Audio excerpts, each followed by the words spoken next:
क्या है fresh anointing? हमें से कई लोग मसीह है, लेकिन मसीह वाले कोई काम हम पहले जैसे कर नहीं पा रहे। फॉर एग्जाम्पल, हम प्रेयर में स्ट्रगल करते हैं, आराधना में स्ट्रगल करते हैं, वचन नहीं पढ़ पाते, उपवास नहीं ले पाते। हम ये सब करते थे पर अब कर नहीं पा रहे। हमें करने का मन है पर हम कर नहीं पा रहे। सुबह उठना चाहते पर उठ नहीं पा रहे। फास्टिंग में बैठना चाहते, 3 दिन 7 दिन 21 दिन बैठना चाहते पर बैठ नहीं पाते। मन है पर कर नहीं पा रहे। बाइबल है, पता है बाइबल में 66 किताबें हैं, पता है ये सत्य है, पर खोल नहीं पा रहे। जिप खुलता ही नहीं है उसका। क्यों? क्योंकि कहीं ना कहीं हम लोग उस रूटीन में फंस गए। वही रूटीन, वही रूटीन, वही रूटीन, वही रूटीन, वही रूटीन, वही रूटीन, वही रूटीन। अब आदत सी हो गई है चर्च जाना भी। चलो चले जाते ऐसे बैठ जाते हैं। नहीं, ऐसे लोगों के लिए परमेश्वर फ्रेश अनॉइंटिंग देना चाहता है। फ्रेश अनॉइंटिंग से भरना चाहता है। क्या है फ्रेश अनॉइंटिंग? दुनिया में 2 तरीके की रोटी है। दुनिया में, थोड़ा जोर से बोले, कितने तरीके की रोटी है? 2। पहली रोटी जो सूखी है,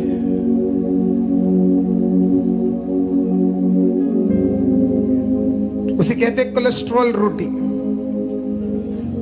वो सूखी रहती है, ऐसी बना के दे दिया हाथ में, वो लिया, तोड़ने में भी मजा नहीं है।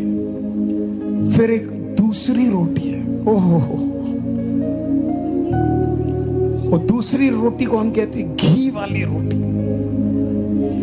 ओह, बिल्कुल फ्रेश, उसकी खुशबू ही अलग होती है। उसकी वो लगता है कि वो रोटी बनी है। दूसरा वाला बनता है तो पता भी नहीं लगता, लेकिन जब घी वाला रोटी बनता है ना, ओह माय गॉड। कुछ लोग तो सब्जी भी नहीं चाहिए, उसी रोटी के साथ क्या कर लेंगे, वो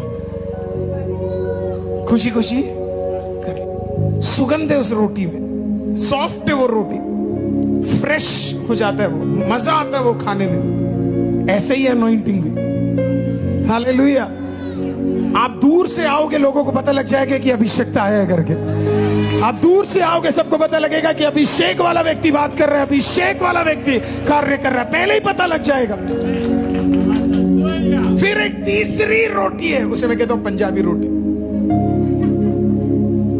उसमें घी लगाया नहीं जाता, घी में रोटी डाली जाती है।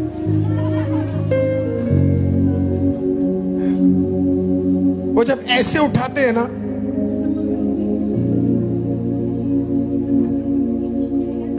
तो अगले रोटी का उसमें से निकल के, काश आपको समझ आ जाता।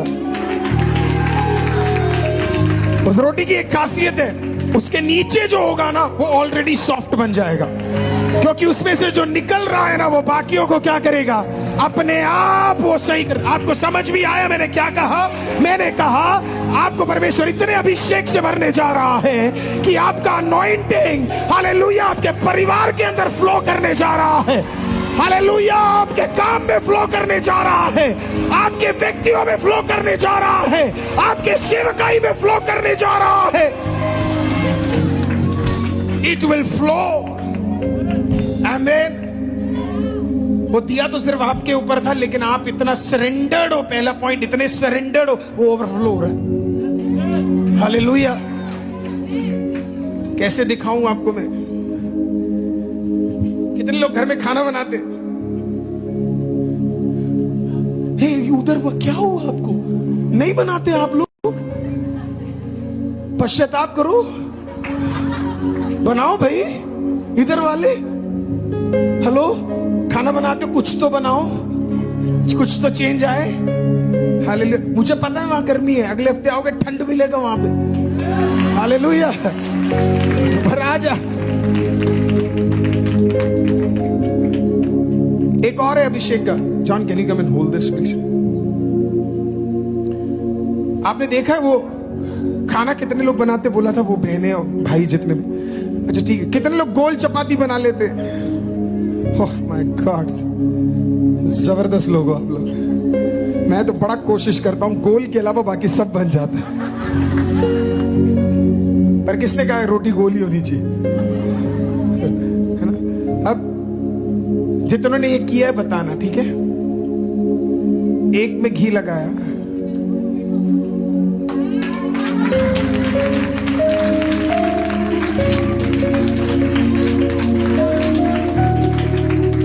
पता नहीं क्यों ताली बजाए, लेकिन अगर समझ आ गया तो बहुत मजा आने वाला है। आप पूछ रहे हो ना, आप पूछते हो ना, मैं ही अपने घर में अकेली क्यों आई, मेरा पति क्यों नहीं आया? एक का काफी है रे।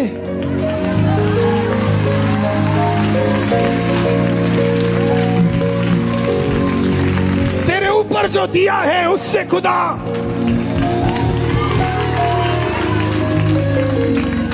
हालेलुया। तेरा बच्चा भी तेरे को देख के आराधना करते हुए ना, मैं तो कह रहा हूं अगर आप कूद कर आराधना करने वाले व्यक्ति हो, आपका बच्चा भी कूद कर ही आराधना करेगा। और आप अगर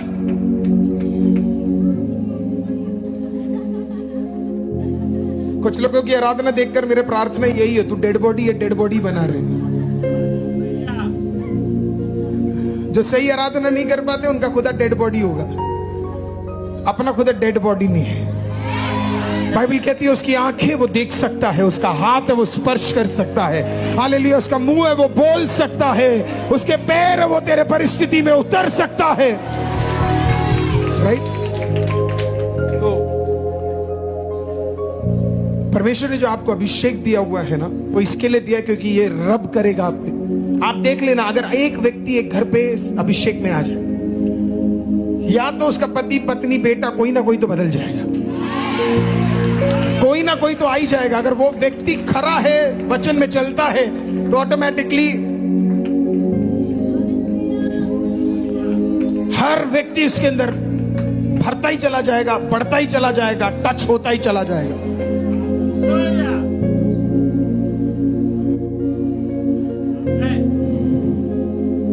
आपको पता फ्रेश अनॉइंटिंग क्या करता है? आपकी आराधना के लेवल को बदल देता है। गिव मी अ चेयर। और मैं बहुत पहले भी बोल चुका हूं, पर सोच रहा हूं कि आपको एक बार और समझा दूं। और आपको ये सुनकर अगर आज बुरा लग रहा है तो प्रभु आपको आशीषित करें। कुछ लोग खुदा की उपस्थिति में बैठते कैसे आपको पता? मैं कंफ्यूज हो जाता हूं, ये खुदा है कि वो खुदा है।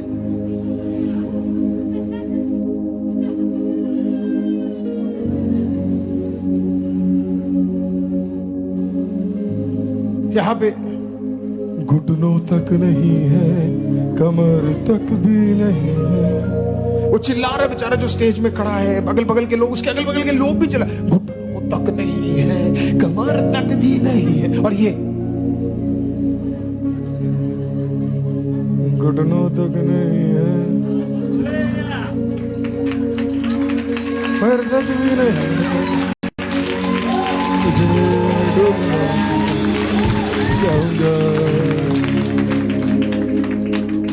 पता नहीं कि अलग ही लेवल के लोग हैं। ये खुदा के लेवल से ऊपर है, ये स्वर्ग में भी नहीं रहते, स्वर्ग के ऊपर है। पता नहीं कोई ऐसी जगह है कि नहीं, पर उसके ऊपर है वो। उनका कहना है भाई हम क्यों उठे, तो क्या खुदा उठेगा तेरे लिए? अरे बाबा 257 कंट्रीज के ऊपर आदर वो योग्य रखने वाला परमेश्वर है। वो ताकत पता है आपको खुदा की, उसके जुबान में, वो जुबान से एक बात बोल देना, वो कहता है कि बारिश हो जाए तो बारिश तब तक होगी जब तक वो ये ना बोलता बारिश रुक जाए। वो कल को बोलते सूखा आ जाए, इतना सूखा आ जाएगा कि कोई गेस नहीं कर पाएगा। उसमें इतना सामर्थ्य है कि वो आज आपके परिस्थिति में उतर कर बोल दे, एक वर्ड बोल दे, अभी छुटकारा हो, तो अभी कायनात की कोई ताकत उसको रोक नहीं पाएगी। उतना सामर्थ्य खुदा के शब्दों में। और हम कैसे बैठे हैं? सीरियसली, वो महान सामर्थी खुदावन, जब हम बचपन में अपने टीचर्स से मिलते थे, प्रिंसिपल से मिलते थे, हेडमास्टर से मिलते थे, हम पता कैसे खड़े होते थे? सर, बड़ा आदर, बड़ा सम्मान। वो बोलते भी थे बैठो, कहते सर ठीक है, आए मौके पर। वो क्या आदर होता था हमारे टीचरों के लिए। मलाकी की किताब 3 अध्याय पहले अध्याय में इस प्रकार से लिखा है, मैं तुम्हारा पिता हूं, मेरा आदर कहां है? मैं तुम्हारा खुदा हूं, मेरा आदर कहां है? मेरा सम्मान कहां पे है? मैं मसीहों को बोलता हूं, हमारा नाच गाना हर चीज जबरदस्त है। मैं 100 डेज प्रेयर के लिए 65 डेज से एक ही रूट में जाता हूं वापस। हर सुबह जब मैं वापस जाता हूं तो बीच में एक मंदिर पड़ता है। मेरे घर से पहले, काफी पहले एक मंदिर पड़ता है, और कई सारे जो वहां पे बाइक्स आती है सुबह सुबह, तो कई मर्द वहां पे फुल स्पीड में बाइक चलाते। इसी बीच में जब वो मंदिर आता है ना, इनकी बाइकों का स्पीड ऑटोमेटिकली स्लो हो जाता है और फिर रुक जाता है, और फिर वहां रुक कर कुछ नहीं तो कुछ नहीं, वो एक बार सर झुका के हो जाता है। मेरा सवाल है, हम मसीह, हमें ना चर्च में खुदा का आदर है, ना घर में खुदा का आदर है। अगर एक हिंदू इतनी शिद्दत के साथ अपने खुदा की इज्जत करता है, मसीह कितना ज्यादा, कितना बेहतरीन। आज हमें आदर होना चाहिए हमारे खुदा का, क्योंकि वो जिसको तू पुकारता है वो क्रूस पर आपके और मेरे लिए मर गया। फ्रेश अनॉइंटिंग आपको क्या करेगा पता है? खुदा का आदर करना सिखाएगा। फिर किसी को आपको बोलने की जरूरत नहीं होगी, आराधना करो। आप आराधना करोगे, किसी को आपको बोलने की जरूरत नहीं होगी। खड़े होने के लिए आप खड़े होंगे, क्योंकि फिर आपका वर्शिप गाने पे डिपेंडेंट नहीं होगा, खुदा के आदर और उसके आराधना और उसको उठाने में डिपेंडेंट होगा। आराधना has nothing to do with music. आराधना का पर्पस म्यूजिक नहीं है, आराधना का पर्पस शब्द नहीं है, क्वालिटी ऑफ स्पीकर्स नहीं है, ना गिटार है, ना कीबोर्ड है, ना कोई इंस्ट्रूमेंट है। आराधना का पर्पस आप जानते क्या है? उसका आदर करना है। जब आपको फ्रेश अनॉइंटिंग मिल जाएगा, आप इसे उठाकर पढ़ोगे। ये वहां पे पड़ा होगा, आप इसे उठाओगे, आप पढ़ोगे। जब फ्रेश अनॉइंटिंग आएगा, आप दुआ करोगे। You will take out time. Fresh anointing हमें बदल दे।